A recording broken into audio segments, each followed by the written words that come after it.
Olá, queridos irmãos e irmãs, graça e paz, um bom dia a todos. Estamos de volta na nossa consagração, dessa vez continuando com o capítulo 2 da carta de Paulo aos Romanos. E é esse que nós vamos ler agora, voltando à nossa série de estudos. Então, abra aí sua Bíblia em Romanos, capítulo 2. Nós vamos ler do 1 até o 7. Romanos 2, do 1 até o 7. Diz o seguinte a palavra do Senhor: Portanto, és indesculpável, ó homem, quando julgas quem quer que sejas. Porque no que julgas o outro, a ti mesmo te condenas, pois praticas as coisas que condenas. Bem sabemos que o juízo de Deus é segundo a verdade contra os que praticam tais coisas. Tu, ó homem, que condenas os que praticam tais coisas e fazes as mesmas, pensas que te livrarás do juízo de Deus? Ou desprezas a riqueza da sua bondade e tolerância e longanimidade, ignorando que a bondade de Deus é que te conduz ao arrependimento?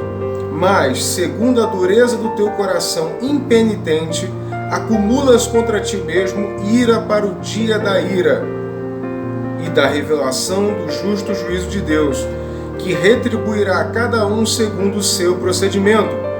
A vida eterna aos que, perseverando em fazer o bem, procuram glória, honra e incorruptibilidade, mas ira e indignação aos facciosos, que desobedecem à verdade e obedecem à injustiça. Portanto, irmãos, conforme eu já havia falado em algumas semanas passadas, essa divisão de versículos e capítulos ela foi feita pelo padre João Ferreira de Almeida. Geralmente as Bíblias que nós lemos são Bíblias Almeida, e também algumas outras traduções da Bíblia obedecem também à mesma divisão de versículos e capítulos. Mas na carta original não existia essa divisão, e Paulo está dando continuidade ao assunto que ele estava tratando anteriormente, que nós tratamos há 2 semanas atrás, que é o fato do motivo dele querer ir nessa viagem missionária à Espanha, falando de pessoas que trocaram a imagem do Deus incorruptível pelo homem corruptível, animais, quadrúpedes, e eles receberam em si mesmos o castigo pelo seu erro, Assista o vídeo de 2 semanas atrás, está aqui no nosso canal do YouTube, que você irá ver. E aí ele começa a dizer: você é indesculpável quando julga, porque você faz aquilo que você julga o outro. Então, o apóstolo Paulo está repetindo algo que Jesus disse anteriormente, quando Jesus diz aos fariseus: vocês pedem para o povo fazer coisas, vocês exigem do povo posturas que vocês mesmos não têm. Vocês exigem do povo práticas que vocês mesmos não praticam. Isso, alguns usam esse versículo para dizer assim: tá vendo? Você não pode falar nada do outro porque você sempre faz aquilo que você condena. Não. Se você condena o roubo, não necessariamente é porque você rouba. Se você condena a mentira, não quer dizer que você minta, Existem irmãos que não possuem esse tipo de fraqueza, às vezes nunca roubaram na vida, na verdade, nunca praticaram uma mentira, não têm o hábito de mentir.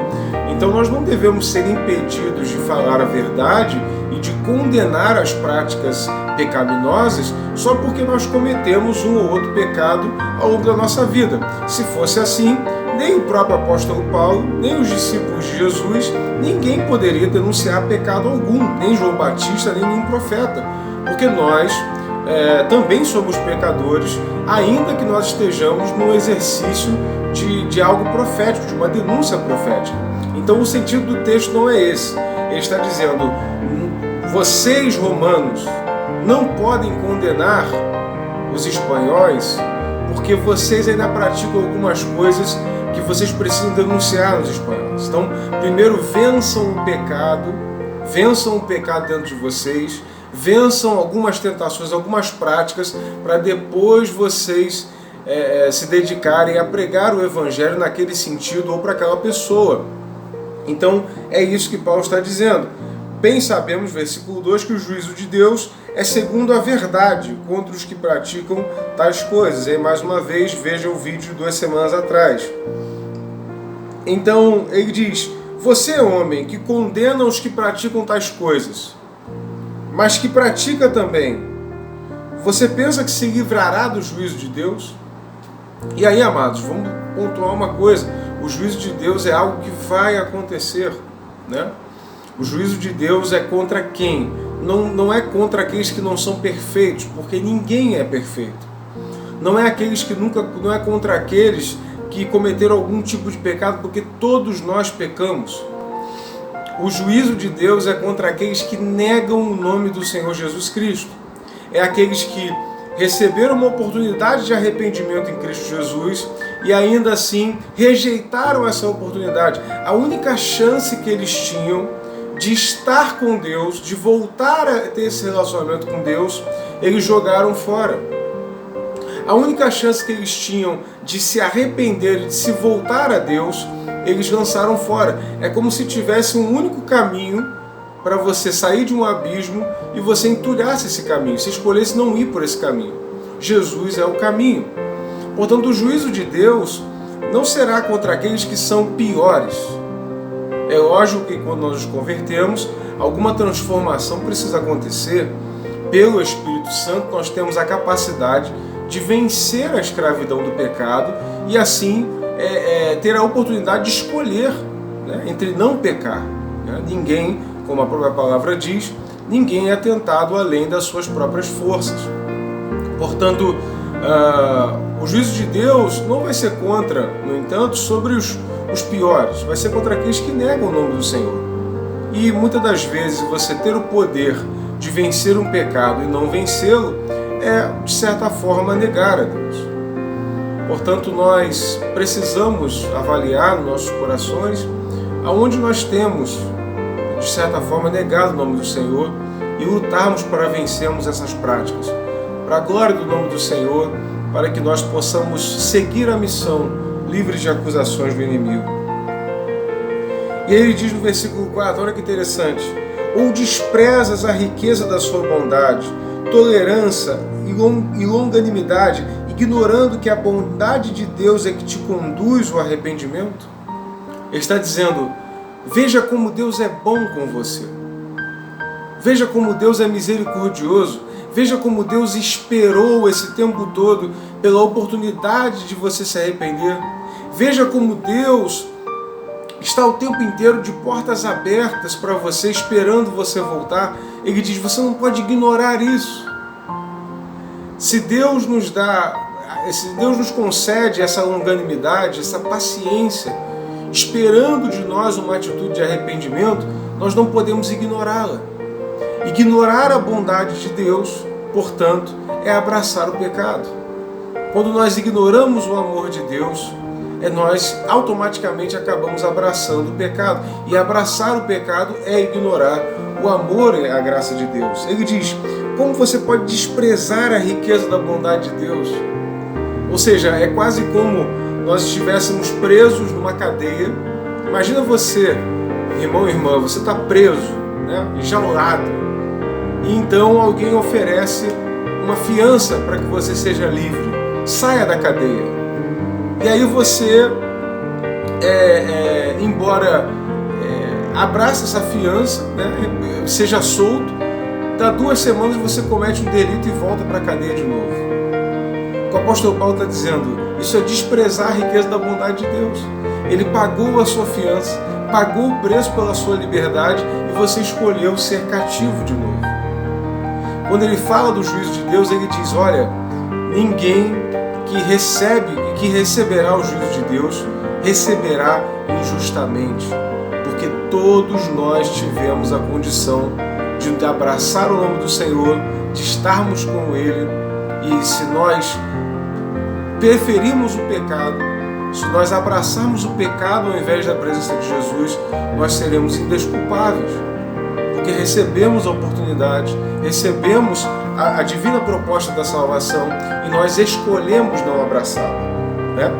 E ele diz 5, mas segundo a tua dureza e coração impenitente, né? Ou seja, um coração que não tem penitência, né? Acumulas contra ti mesmo ira, para o dia da ira e da revelação do justo juízo de Deus. Ele enfatiza mais uma vez, o juízo vai ser justo.